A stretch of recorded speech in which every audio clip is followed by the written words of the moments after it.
This is The Current Buzz, a podcast powered by Oklahoma Electric Cooperative and OEC Fiber, dedicated to teaching you what makes us different.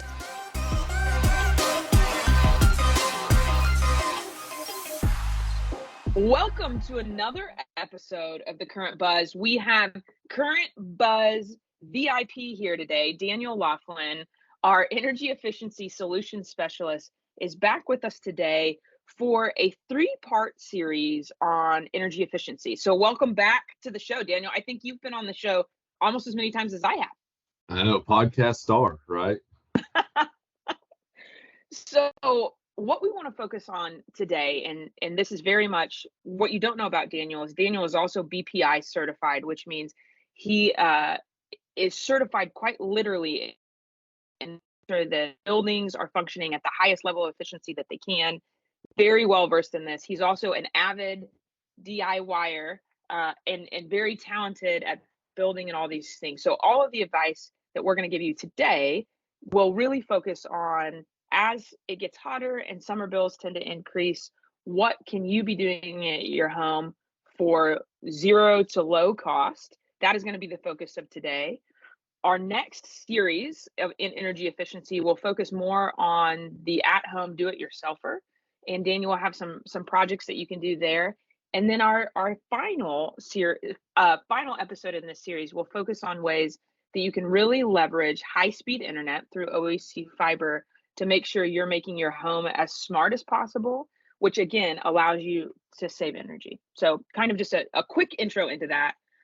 Daniel, one of the questions I get all the time when we tell people, here's how you can save energy, is why in the world would a company who sells electricity want their members and their consumers to spend less? What do you say to people who ask you that? I mean, just kind of like you want to spend less at a fuel pump, so do we. So when we ask you to use less energy, it just means less energy we have to purchase from our power provider. So at the end of the day, it's kind of a wash, right? You save, we save, you spend, we spend. So I'd rather you save and we save. So just might as well work together. So great. I mean, perfect answer. What are some of the, just off the bat, easiest things the average consumer can do to conserve energy and therefore save money on their energy bill this time of year? The biggest thing this time of year is your HVAC load. Your HVAC is about 50% of your bill in the summertime. So just moving that up a few degrees, I want to say it's like 3 to 4% savings on your electric bill per degree. So if you can go up 3 or 4 degrees, you can save a decent amount on the HVAC side of your load. One way to do that though, like we have peak times, right, from 3 to 7. So you can pre-cool that home, say from 1 to 3, cool it down a few degrees colder than normal, and it should hold that temperature a little longer. So during the peak times, if you're on our peak rate, it can help you save even more.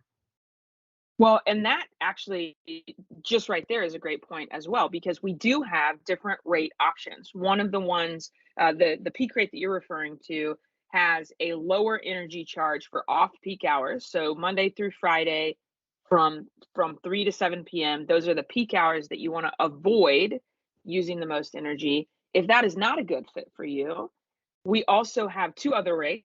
One that we call our standard home rate, which comes with a slightly higher service availability charge, but a set rate for every hour that you consume energy. And for people, and actually we call it our EV rate, but it is designed not just for people who are plugging in and charging an EV, but for people who are able to convert usage overnight.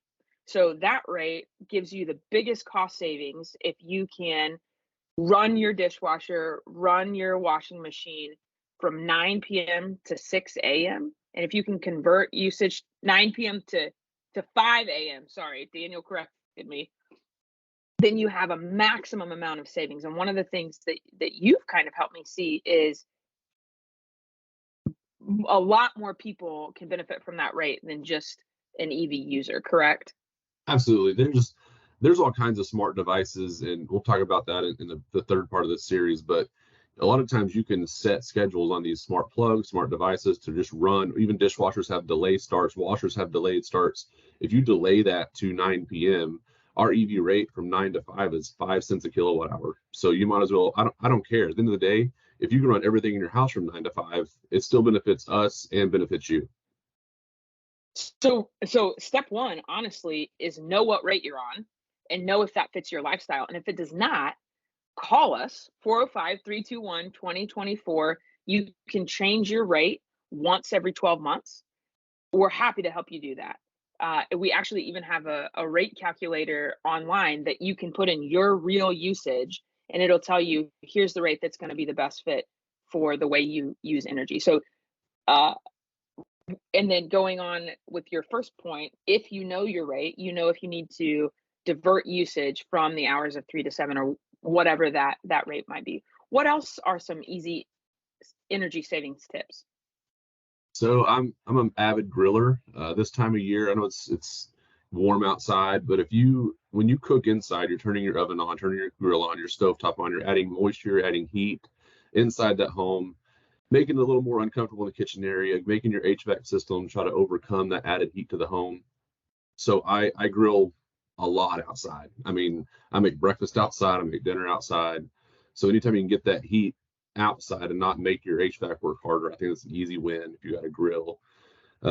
Close your blinds. So I know it's nice to have that natural light in, and that's great in the wintertime because we want that heat to come in and heat up the home. But what you're doing right now with the added sunlight is heating all the objects in your home and creating thermal energy.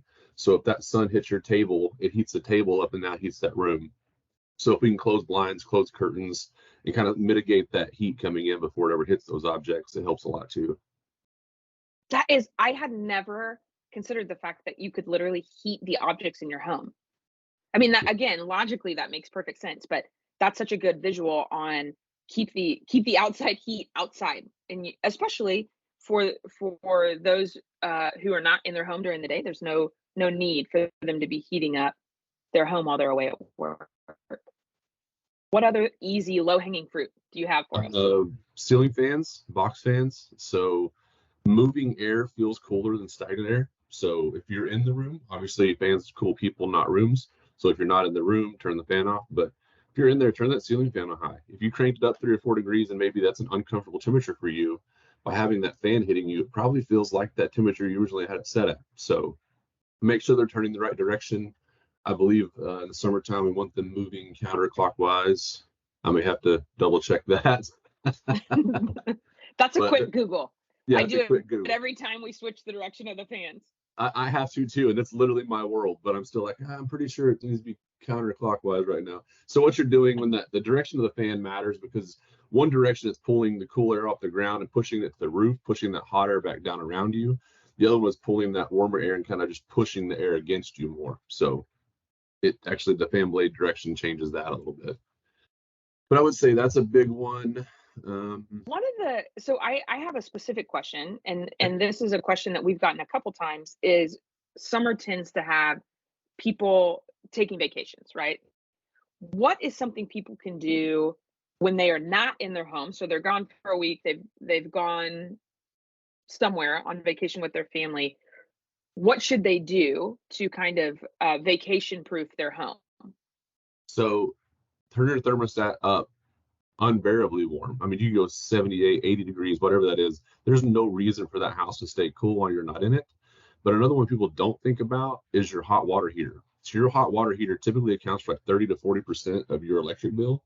So if you could just turn the breaker off to that thing while you're on vacation, there's no need for hot water. And while it sits, it's still having to recreate hot water because of heat losses through the piping and through the can itself. So just go over there and flip that hot water heater off while you're gone, and that should help save some of that too. What about like phantom load? We hear a lot about this, where in other words, something is plugged into the wall and it's even if it's not on. So a lamp is plugged into the wall, even if it's not on, it's pulling energy. How much energy loss does that account for? So my thought on this is, if the device that is phantom loading has a little LED light or an infrared sensor, think like a TV, a clock, maybe something that's always ready for you to turn it on or off, that one will use load. So typically a light doesn't really have some sort of ambient, light sensor there. So it shouldn't really have a phantom load, but TVs do, your microwave, even the clock in your microwave, some of those things, They use a tiny amount, which it seems crazy to think that tiny amount does anything. But if you have 40 of those devices in your home, that number can add up quickly. So if you have them on surge protectors, which we highly recommend, you can go flip the switch on the surge protector, and that doesn't allow electricity to flow to those devices. That's a quick, easy way to do it, as opposed to actually physically unplugging them. I know David Goodspeed made a comment one time about how that was a real pain because he forgot that he didn't plug the TV back in or something like that. So surge protectors, but really you're looking for your TVs and those ones that have like a little red light or a green light just sitting there waiting. Your smart speakers, those are always listening. Those can actually use a little bit over the year, but that is fascinating to me. And I want to circle back on what should we have plugged into a surge protector? anything that's too costly to want to go replace if you have a surge. I mean, it's your high-end electronics, computers, TVs.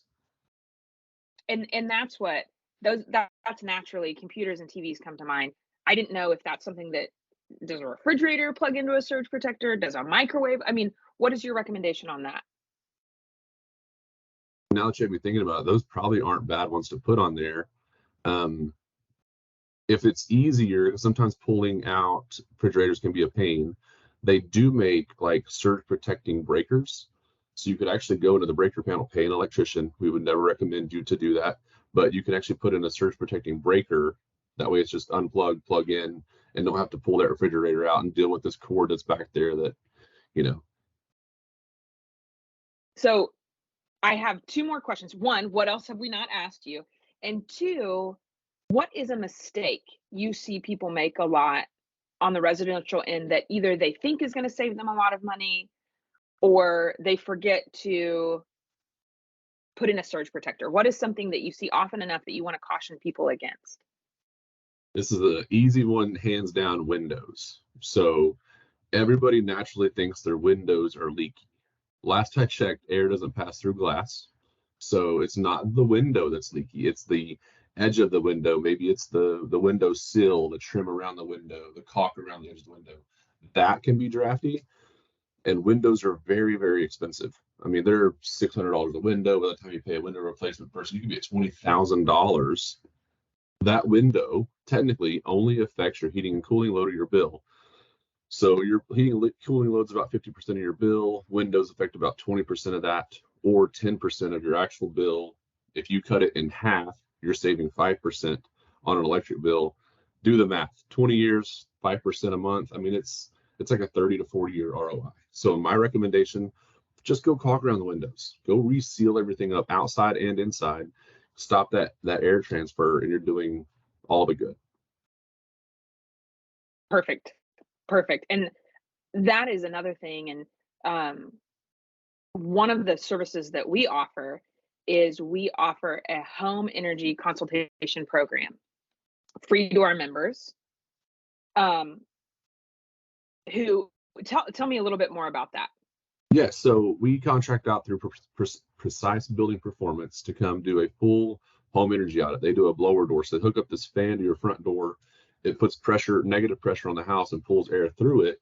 And then with that fan running, we can go around and feel where air leaks are coming in, probably plumbing penetrations, fireplaces where brick meets sheetrock, windows, doors, wherever that could be. You can find where those air leaks are.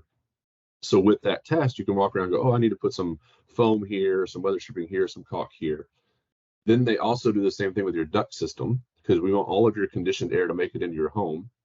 So when they test that, we can see that, 95% of the air is making it to the home. That's good. But if it's 65, 70, you're losing conditioned air to an attic or a crawl space or something like that. So it's just a good base to go, I need to add insulation to my attic. They check attic insulation levels. Again, third party, unbiased. They come out and give great advice. And that, I think, is a perfect transition into, this is the 3-part series. Once again, right now we've talked about, these are kind of the easiest, low-hanging, free to no cost ways, or low cost ways to kind of save energy. Do you have anything else to add to that? Yeah, one I forgot to mention, air filters in your HVAC system. It's huge. This time of year, if you have pets, or if you have a lot of dust in your home, those need to be changed out. So what that is allowing air into your HVAC system. Your HVAC system wants perfect air balance. So the filter just helps keep particulates out of certain parts of the system. If it gets clogged, it restricts airflow. So this time of year when we need that thing to really work, a lot of air pass through there, I say change it out every month during the peak time, summertime, wintertime. Your shoulder months, you can usually let it go a couple, but right now, every month, change that filter out. Great advice. And something, again, that unless you live in this world, you may not think about. So thank you so much, Daniel. And we have, again, two more series on this, really focusing on easy ways to save money that are low or no cost to our members, and building up to our third part. We'll talk specifically about how you can leverage high-speed internet through OEC Fiber or whoever your internet provider is, really take your efficiency to the next level. So thank you so much, Daniel. Awesome. Thanks for having me. You can find us at okcoop.org and oecfiber.com. Make sure to rate, review, and subscribe wherever you listen to your favorite podcasts.